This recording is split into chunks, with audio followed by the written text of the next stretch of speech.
On the table today, we're going to be taking a quick look at something that is quite dear to my heart, and it's a family heirloom for sure. It's a 12-gauge shotgun, and my setup here for recording is not set up for long rifles, shotguns, so I'm going to do the best that I can with it. But this is a 12-gauge shotgun that belonged to my grandfather. And this is from a Spanish manufacturer. His name is Mateo Mendicute. And actually, let me turn this around. Let's see if I can do this without bumping into everything. But it'll say right here on the top, and that's the only mark actually that you'll see on the shotgun, fabricada, which means manufactured by Mateo Mendicute Eibar.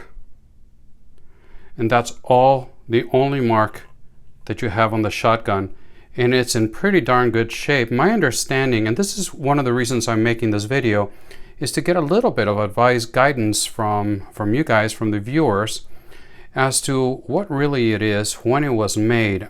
Family folklore tells me that this was made around 1923, and that this particular shotgun was actually made for my grandfather. So it's a one of one.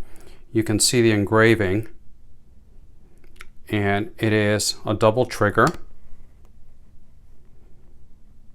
and I've tried to keep it in remarkably good shape, as best shape as I can. You can see the engraving at the bottom of the trigger guard. The wood is in pretty good shape, as you see here,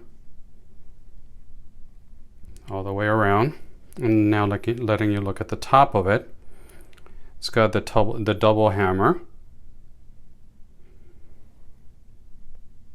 See if the camera will capture the detail, but it's got all the details of the engraving from here all the way around.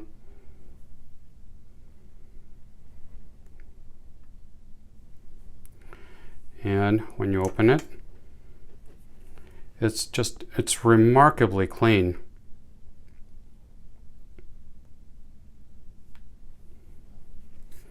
So that's what it is. I wanted to show it to you. Let me turn it around again.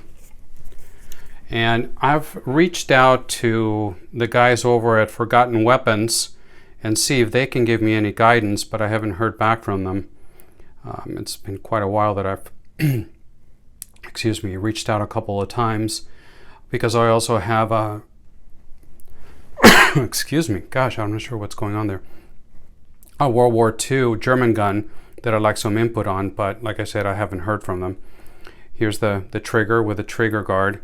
Mateo Mendicute really has a reputation for being quite a craftsman. Look at that trigger guard, how it arches in to match the double trigger, and then all the engraving all the way around. Now I'm putting fingerprints all over the shotgun. But for a gun that was made possibly in 1923 or so, it's in really good shape. So there it is, very short video. Spanish gun maker Mateo Mendicute. My understanding is that he's regarded, or has a reputation of being, one of the best of his era for sure. I've got one of his shotguns, and I'd like to know what I have. Of course, I'm not planning on selling it. This belonged to my grandfather, and like I said earlier, the belief is that it was made specially for my grandfather, so it could be a one of one. So if there's anybody out there that knows anything about these, or where I can get more information, history on it, I'd be very, very grateful. So thank you for stopping by, and until the next time, God bless.